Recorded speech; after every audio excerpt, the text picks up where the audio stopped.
I'm Rip Esselstyn, and you're listening to the Plantstrong podcast. Can you believe that we have rounded the corner to over 300 episodes of the Plantstrong podcast?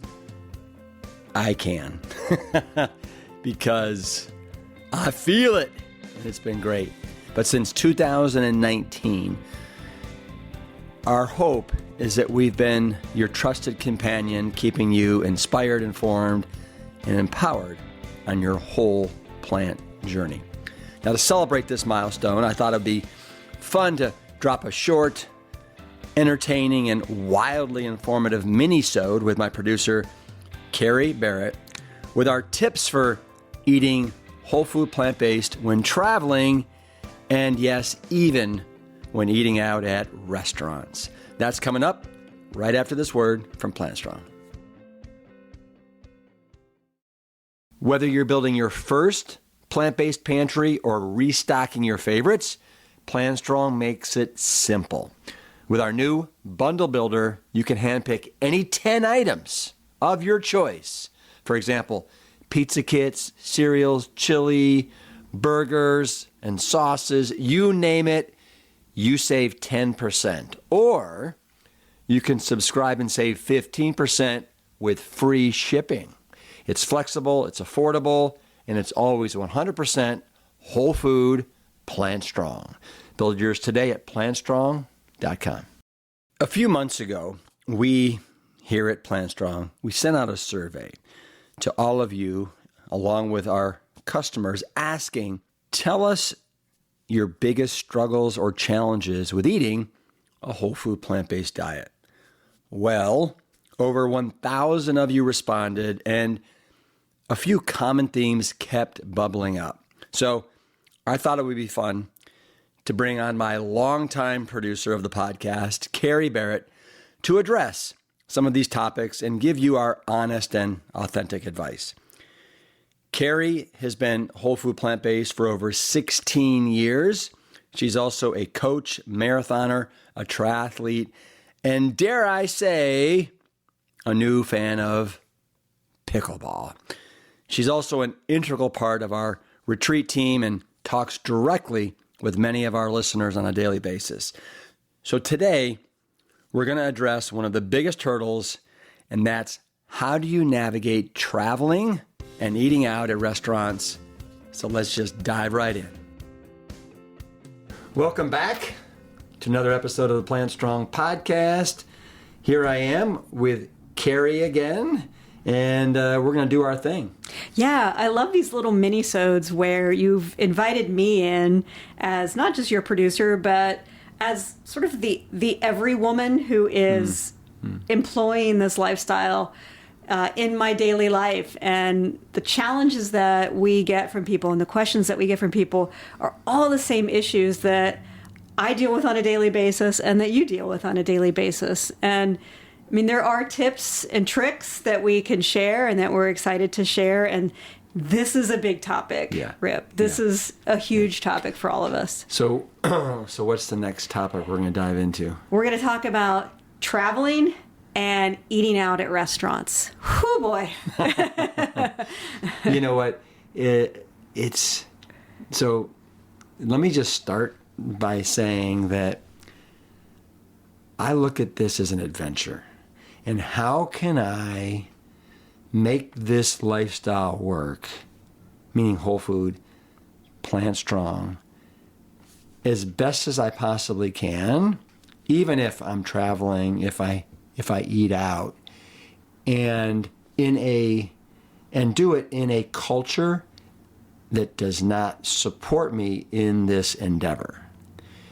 And so I think if you look at it that way, is let's figure out how to make it work, even when all the odds are stacked against us.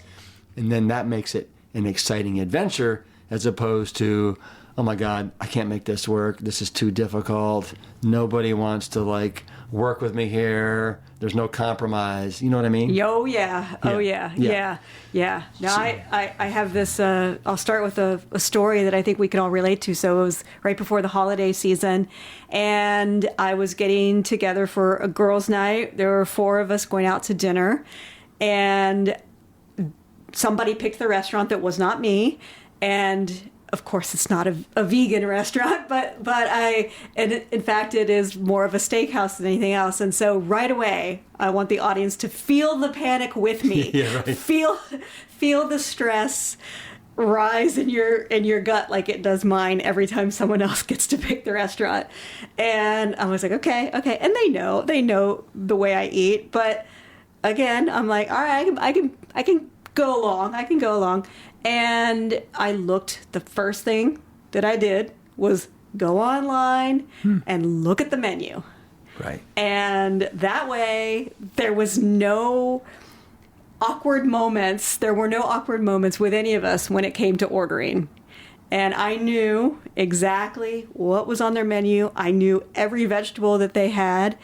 And when I did get there, I pulled our server aside, and I was like, all right, hey, I'm just kind of the creepy vegan. Do you have any dishes that you make that are maybe not on menu?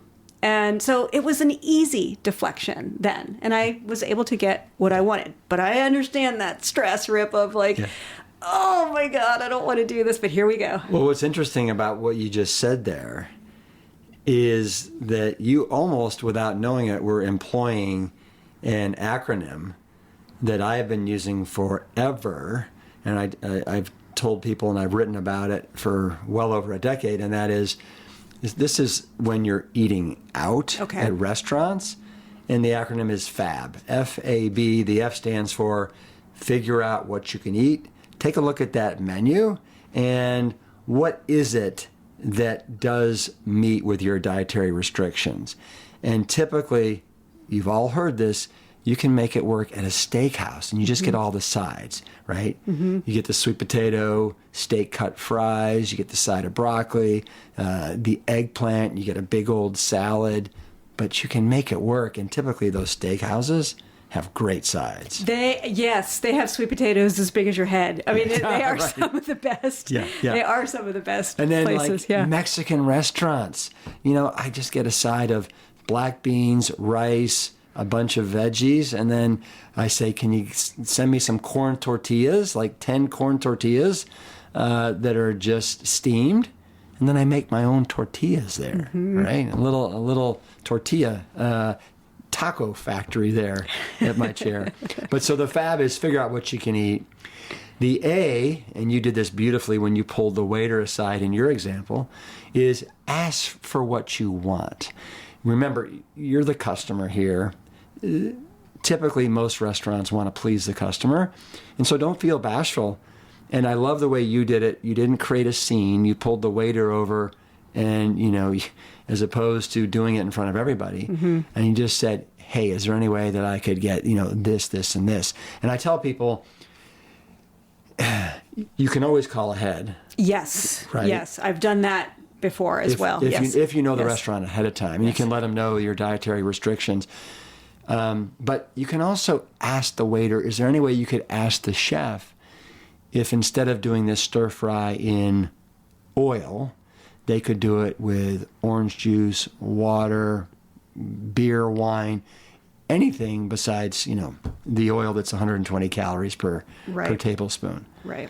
And you'd be amazed how many times the chef is happy to comply. Or you can go to a place and just say, hey, this is how I eat. Could you ask the chef if he could whip up something that is compliant?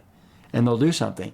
And I have found so many times that when we're taking an international flight, because the only time you get the meals now are on international flights. They stopped them domestically about maybe 15 years ago. I was going to suggest that when you're traveling, get the vegan meal. But I don't get the vegetarian, because the vegetarian, they always have some sort of dairy in there. But you get the vegan, or depending upon, sometimes it's even plant-based. Yeah. But you get that meal, and 9 times out of 10, it's a home run. And you get it first. Pro tip, if you're flying, especially internationally, put your request in for the vegan meal. They come out first. Yeah. and then the B, and this is going to be applicable to a lot of things that we're going to talk about here, but the B is bring your own food, dressing, condiments, whatever it is. depending upon where you're going. Well, I'll give you an example, and then I'd love to hear some of your examples. Sure. But so my example is, and I mentioned it in one of the earlier episodes, is we love, as a family, going to the Alamo Drafthouse. It's a place where you sit down, you watch a movie, but they also serve you at your seat.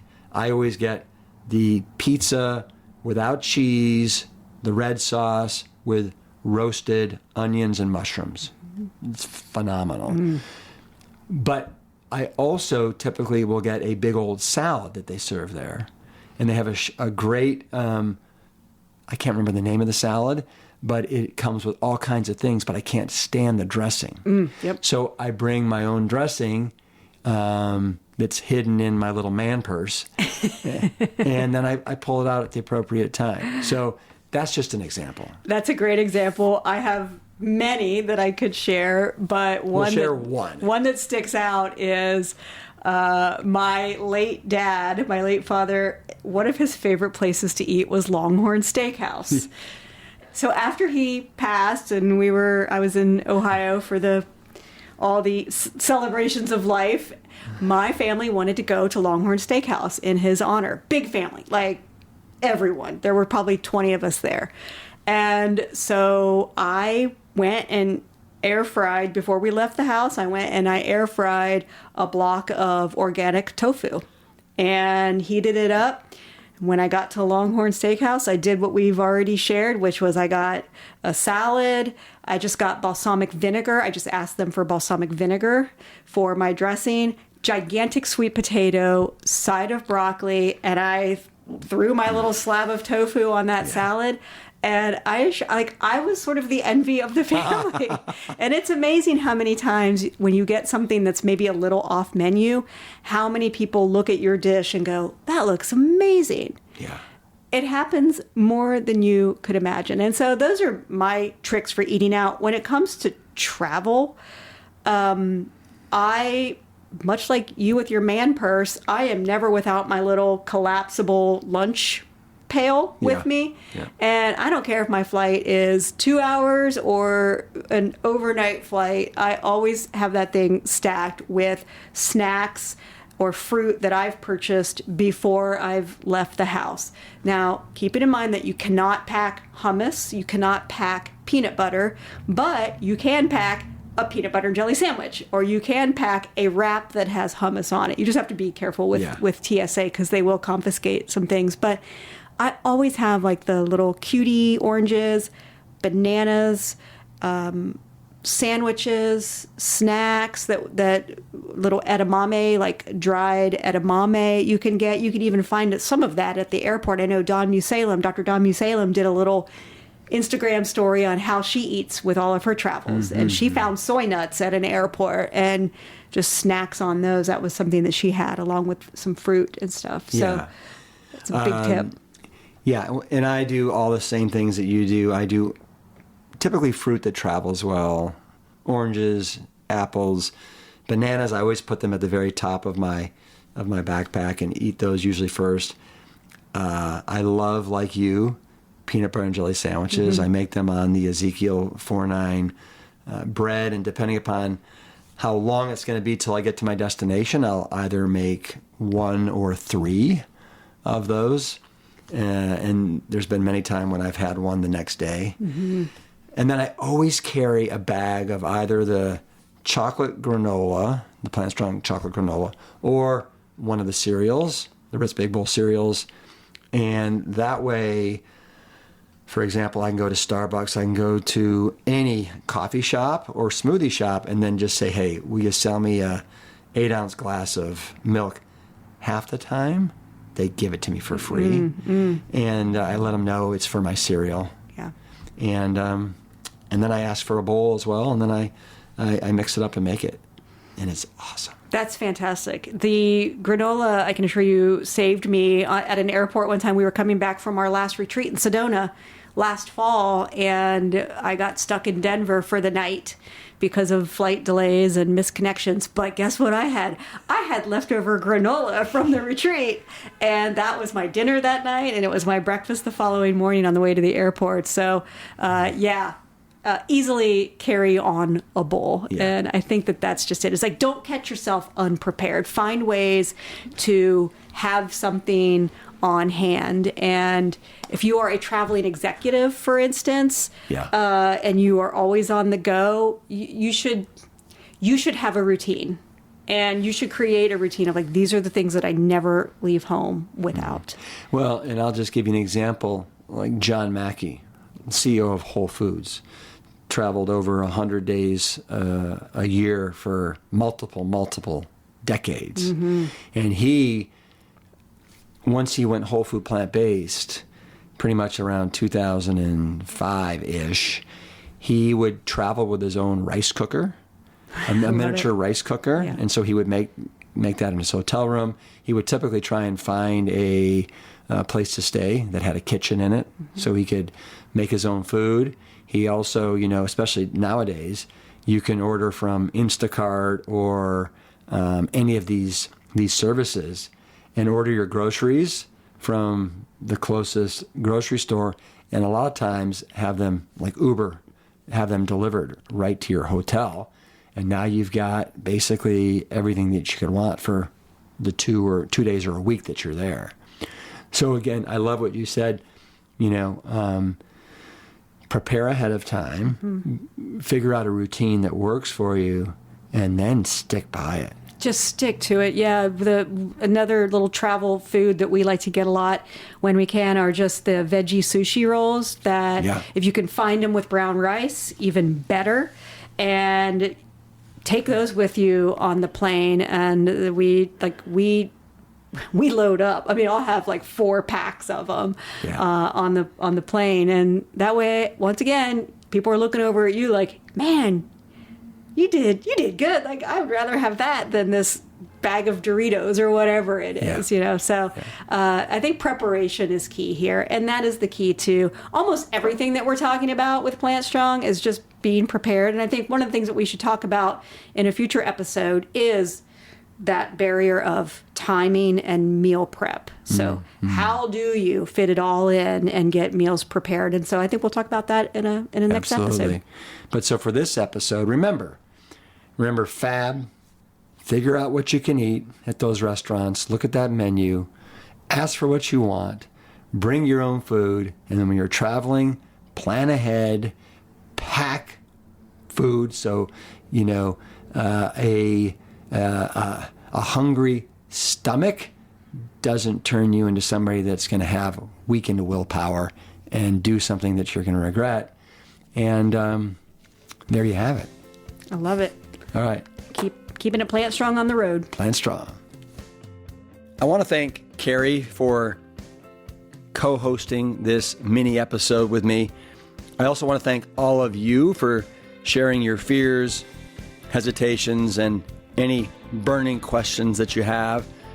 And the next time that you go out to eat, remember the acronym FAB. F, look at that menu and figure out what you can eat. A, whether it's the waiter or the waitress, don't be afraid to ask for what you want. And then lastly, B, bring your own food, salad dressing, whatever it might be. This will help alleviate some of the stress by planning ahead, and I can almost guarantee you're going to have a wonderful and very healthy night out. If you happen to have any other suggestions or ideas or tips, please share them at speakpipe.com/Plantstrong. I'll say that one more time because it's kind of tricky. Speakpipe.com/Plantstrong. And you never know, we may just play a few of them on a future episode. We've got a few more coming up, and Carrie and I can't wait to Broc and roll with all of you guys again in the future. All right, you guys remember to always keep it Plantstrong. The Plantstrong podcast team includes Carrie Barrett, Lori Kordowich, and Amy Mackey. If you like what you hear, do us a favor and share the show with your friends and loved ones. You can always leave a 5-star rating and review on Apple Podcasts or Spotify. And while you're there, make sure to hit that follow button so that you never miss an episode. As always, this and every episode is dedicated to my parents, Dr. Caldwell B. Esselstyn Jr. and Anne Cryle Esselstyn. Thanks so much for listening.